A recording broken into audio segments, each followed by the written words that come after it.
السلام علیکم ورحمۃ اللہ وبرکاتہ۔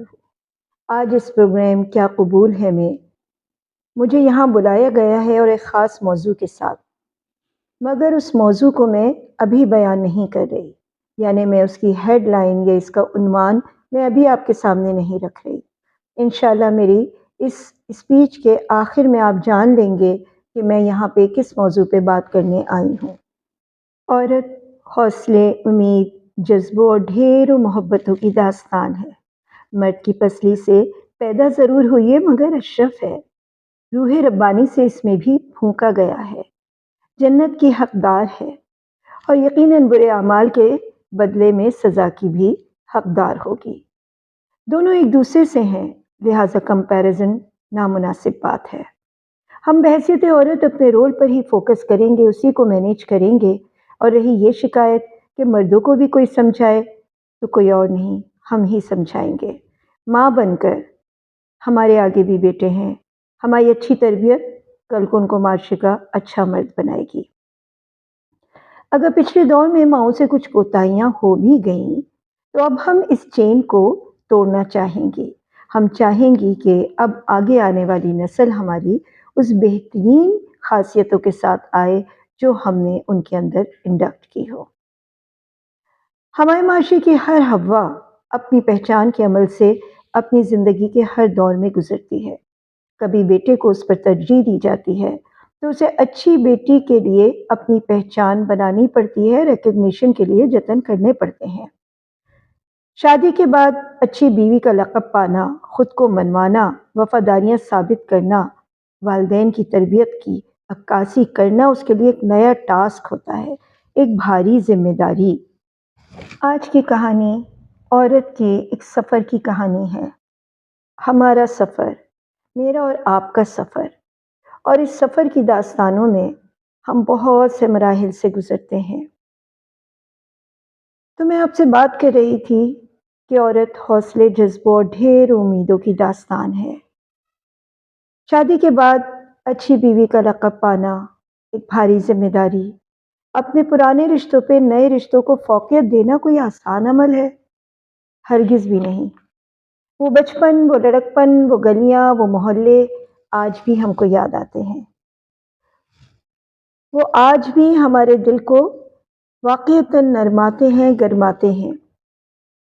لیکن اس نئے گھر میں نئے رشتے بنانے کی دھن میں ہم لگ جاتے ہیں۔ والدین کے گھر فرمائشی پروگرام چلانے والی اس نئے گھر کے مکینوں کی فرمائشی پروگرام چلانے لگتی ہے۔ بہو کے طور پہ خود کو منوانا بھی ایک ٹاسک ہوتا ہے، اور اپنے ان جذباتی دکھوں میں والدین کو شریک بھی نہیں کرتی۔ پانی کے چھینٹوں سے منہ دھو کر واش روم سے باہر آ جاتی ہے اور آنکھوں کی لالی کو چھپا کر پھر سے لگ جاتی ہے اپنے مشن پہ، یہ کہہ کے کہ شاید صابن آنکھوں میں چلا گیا ہے۔ اس کے بعد وہ ایک نئے اور انوکھے ایکسپیرئنس سے گزرتی ہے جو صرف گزرنے والے کو ہی معلوم ہوتا ہے۔ یہ ماں بننے کا عمل 9 ماہ کا نہیں ہوتا، یہ ماں بننے کا عمل ایک ٹوٹل ٹرانسفارمیشن ہے۔ نہ جانے کہاں سے اتنی طاقت آ جاتی ہے کہ پورے وجود کو، ایک نئے وجود کو اپنے اندر رکھنا، سنبھالنا، اپنا خیال، گھر کا خیال، سب کچھ لے کر چلتی چلی جاتی ہے۔ اور جب یہ ننھا سا وجود اس کو لمس کے طور پہ اس کے ہاتھ میں جیتا جاگتا ملتا ہے تو ماتھا چوم کر سارے دکھ، درد، تکلیف بھول جاتی ہے۔ پاؤں کے نیچے جنت آتی ہے، ایک نئی داستان، نیا باب شروع ہو جاتا ہے، نئے موڑ شروع ہو جاتے ہیں۔ اپنے وجود سے زیادہ یہ دوسرا ننھا سا وجود جو اس پہ ڈپینڈنٹ ہے، اسی کو محسوس کرتا ہے، اسی سے چپکتا ہے، اب اس پر پوری توجہ دینی ہے۔ شوہر کی شکایتیں شروع ہو جاتی ہیں، اب تم میرا ویسا نہیں خیال رکھتی ہو۔ سسرال والوں کی ناراضگیاں بھی جھیلنی پڑتی ہیں، اور اگر یہ بچے اوپر تلے ہوں تو سمجھو اپنا آپ بھی گیا۔ اس ننھے وجود کا وزن ہی کیا ہوتا ہے، مگر ایسا کہ سارے رشتوں پہ بھاری، راتوں کو جگائے یا دن بھر اسپتالوں کے چکر لگوائے، چلتا ہے، سب چلتا ہے۔ نہ راتوں کی نیندیں، نہ دن کا چین۔ 24 گھنٹے اسی کے، 24 گھنٹے یہ ماں حاضر، اور تھکتی بھی نہیں۔ اس کا پہلا قدم اٹھانے پہ صدقے جاتی ہے، اور اس کے پہلے لفظ بولنے پہ واری۔ اسی کو لوریاں، اسی کو سرزنش۔ اس پوری کہانی کو لکھتے ہوئے مجھے بھی اپنا وہ وقت یاد آ رہا ہے، وہ وقت جب دونوں بچے اوپر تلے کے تھے، چھوٹے چھوٹے تھے۔ یقیناً ماؤں کے ذمے ہی ذمہ داری ہوتی ہے، انہی کو ان کی تربیت کرنی ہے، لہٰذا دونوں عمل ساتھ ساتھ چلتے تھے، محبت بھی، سرزنش بھی۔ جب راتوں کو ماؤں کے گرد اپنے باہوں کا حلقہ ڈال کے یہ ننھے بچے لیٹتے ہیں، اور میرے بچے بھی لیٹتے تھے، تو میں ان کو کوئی ایک لوری سناتی تھی، ان کی بچپن کی ایک لوری، وہ مجھے بھی یاد آ رہی ہے۔ آپ سننا چاہیں تو تھوڑا سا سنا دیتی ہوں۔ ایک میرا چاند ایک میرا تارا، امی کی لاڈلی ابا کا پیارا۔ تارے بڑے ہونے لگتے ہیں، ان چاند تاروں کی ننھی ننھی خواہشوں کو خود پر لازم کرنا، گویا اسی لیے تو آئے تھے اس دنیا میں۔ اس ننھی جان کی ہر کامیابی ہماری کامیابی ہوتی ہے، اس کی تربیت کی ہر ذمہ داری ہم پر ڈالی جاتی ہے۔ اب اس بچے کے بڑھتے وجود کے ساتھ سختی بھی بڑھا دی جاتی ہے، محبتوں کے اظہار میں کنجوسی کرنے لگتی ہے۔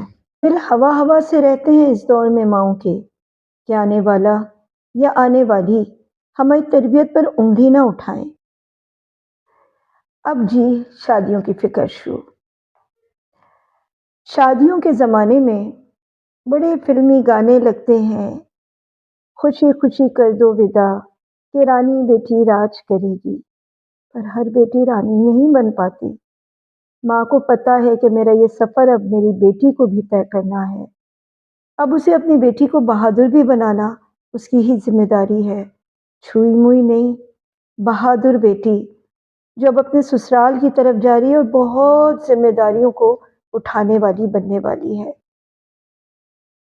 اللہ کرے کہ وہ اپنے اس نئے سفر میں کامیاب ہو سکے، میری دی ہوئی تربیت اس کو اپنے گھرانے میں باعزت بنا سکے، اس کا ساتھی اس سے محبت کرے، اس کی عزت کرے۔ یہ ایک نئے غم ہے جو ماؤں کو پالنے ہوتے ہیں۔ دوسری طرف اس کا بیٹا ہے، اس کا چاند، ایک میرا چاند ایک میرا تارا۔ تو یہ چاند بیٹا، کماؤ پوت چاند، اب یہ ماں چاند سے دلہن کا خواب بننا شروع ہو جاتی ہے۔ اب اسے اپنا یہ چاند دوسری لڑکی کے حوالے کرنا ہے، وہ ایک اور عورت کا سربراہ ہوگا۔ اس چاند سے بیٹے کو پال پوس کر، ڈگریاں دلا کر، اس کا کردار بنا کر، اس کا پہ صحرا سجا کر ایک عورت کے حوالے کرنا ہے۔ اب یہ عورت اپنے سفر کے آخری مراحل میں داخل ہو رہی ہے، جذباتی بھی کمزور ہوتی جا رہی ہے، ذہنی بھی اور جسمانی بھی۔ ہر طرح کی کمزوری اب اس کے لیے سامنے کھڑی ہے، تو لہٰذا سرمایہ تو کہیں اور لگ چکا ہے۔ حالانکہ ابھی بہت سی انکہی داستانیں سنانی تھیں ان چاند تاروں کو، مگر اب بیٹا بھی مصروف ہے، بیٹی بھی۔ پورا دن اس کا دل گھبرائے، بیماری میں ہو، گھٹنوں میں درد ہو یا کمزوری محسوس ہو رہی ہے، اسے خود ہی نمٹنا ہے۔ وہ اب بھی بہادر ہے۔ اب دن بھر اس کا خالی ہے، کوئی کام نہیں کرنے کا، بھاگ دوڑ والی عمر گزر گئی، پر دروازے پر اب وہ نہیں آتے جو سرمایہ تھے۔ آنے والی کو بھی اتنی شکایتیں ہیں، فلاں بھابھی کیوں نہیں اماں کو اپنے گھر لے جاتے، بھائی صاحب کیوں نہیں ڈاکٹر کے پاس لے جاتے۔ ہماری ایک دوست ہے، کہنے لگی ایک ہی بہو ہے، ایک ہی بیٹا ہے، علیحدہ رہتے ہیں، اس کی امی کے گھر جانے کا دن بندھا ہوا ہے، مگر میرے بیٹے کا میرے گھر آنے کا کوئی دن نہیں بندھا ہوا۔ یہ بھی ایک عورت ہے، اس عورت کے بھی کچھ دکھ ہیں۔ عورت تو عورت ہے، بیٹی بن کر ماں کا دکھ سمجھ سکتی ہے، مگر رشتوں کی دیواریں اس عورت کو بہو بن کر نہیں سمجھنے دیتی، اور یہی رشتے کی دیواریں ساز بن کر بھی بہو کے دکھ کو نہیں سمجھ سکتی۔ کیوں؟ عورت کی محبت تو کھلے سمندر کی طرح ہوتی ہے، سب کو سیراب کرنے کے لیے، پھر یہ تقسیم کیوں ہے؟ جس کا پلڑا بھاری وہی ظالم۔ اس تقسیم کو ختم کر دیں، خود کو اور بہادر بنائیں۔ دیکھیے، اپنے سگے خونی رشتوں سے ہر کوئی محبت کر سکتا ہے، مگر ناتواں اور کمزور پر بھی رحم کرے، چاہے وہ ناتواں اور کمزور نئی بہو ہو یا پرانی بوڑھی ساس، نئی جوان بہو یا پرانی بوڑھی ساس۔ ہمارے نرم رویوں کے حقدار وہ جو ہمارے ارد گرد ہیں۔ اگر آپ پر ساس کی خدمت کا کوئی حق نہیں، کوئی فرض نہیں، تو پھر ساس کو واپس کر دیں جو کچھ اس نے آپ کے شوہر پہ انویسٹ کیا، جو اس نے آپ کے لیے خواب دیکھا اپنے بیٹے کی پیدائش سے۔ اس کا بھی فرض نہ تھا کہ آپ کی شادی پر آپ کے گھر والوں کی عزت افزائی کے لیے وہ تقریبات کرتی، زیور چڑھاتی اور آپ کو اپنا پلا پلایا بیٹا ساری خوبصورتیوں کے ساتھ حوالے کر دیتی۔ کوئی فرض نہ تھا اس پہ، مگر اس نے اپنی محبت میں نبھایا۔ تو ہم پر اس عورت کے کچھ فرائض عائد ہوں گے، لازمی ہوں گے۔ اسی طرح وہ عورت جو اب زندگی کے اس مقام میں جہاں ناتوانی اور کمزوری اس کا ساتھ دے رہی ہے، اس کے پاس ہی بیٹھ گئی آ کے، مگر محبت تو کہیں کم نہیں ہوئی، عزت دینے کے انداز تو کم نہیں ہونے چاہیے۔ وہ آنے والی کو عزت تو دے سکتی ہے، اگر محبت کے لیے اگر دل میں ابھی گنجائش نہیں بنی تو کم از کم عزت تو دی جا سکتی ہے۔ ویسے بھی دنیا بھر کے لوگوں سے آپ پوچھئے کہ ان دو چیزوں میں سے کوئی ایک چیز آپ کو دینی ہے میں نے، عزت یا محبت، ہر شخص عزت کی طرف ہاتھ بڑھائے گا کہ یہ دے دو۔ محبت کے بغیر کام چل سکتا ہے، عزت کے بغیر نہیں۔ ایسی محبتیں جس کے اندر عزت نہ ہو، اس محبت سے ہمارے دل گداز نہیں ہوتے۔ تو لہٰذا وہ اور کمزور اور ناتواں عورت محبت سے اور عزت سے ابھی بھی خالی نہیں ہے، تو کیوں نہ وہ آنے والی کو عزت دے دے، اور جو آنے والی ہے اس کے دل میں اگر نہیں ہے محبت، جو کہ نہیں پیدا ہو سکتی ابھی، وہ اسے عزت دے دے۔ اور جو مائیں اپنے بیٹے کو اپنی بہوؤں کے ساتھ شیئر نہیں کر سکتی، دل بڑا نہیں کر سکتی، تو چاند سی بہو لانے کی خواہشوں پہ پابندی لگا دیں، کیونکہ دوسری عورت بھی اشرف المخلوق ہے، اس کے حق مارے جائیں، اس پہ ظلم ہو، یہ کیسے ہم برداشت کر لیتی ہیں؟ ساس بھی اشرف المخلوق ہے، اس کا دل دکھانا بھی منع ہے، اور بہو بھی۔ دونوں ہی کے دل کی بات اللہ نے کی ہے، اللہ نے انسان کے دل کی بات کی ہے۔ دل بڑے معتبر ہوتے ہیں، دل بڑے باعزت ہوتے ہیں۔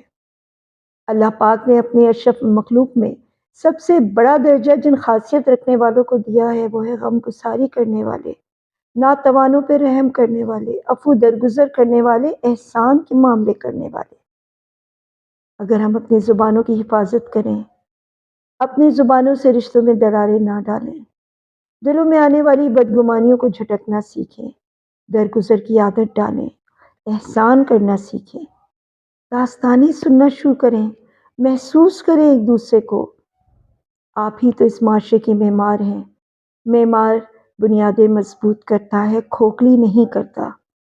خاندانی نظام کی مضبوطی عورت کے ہاتھ میں ہے۔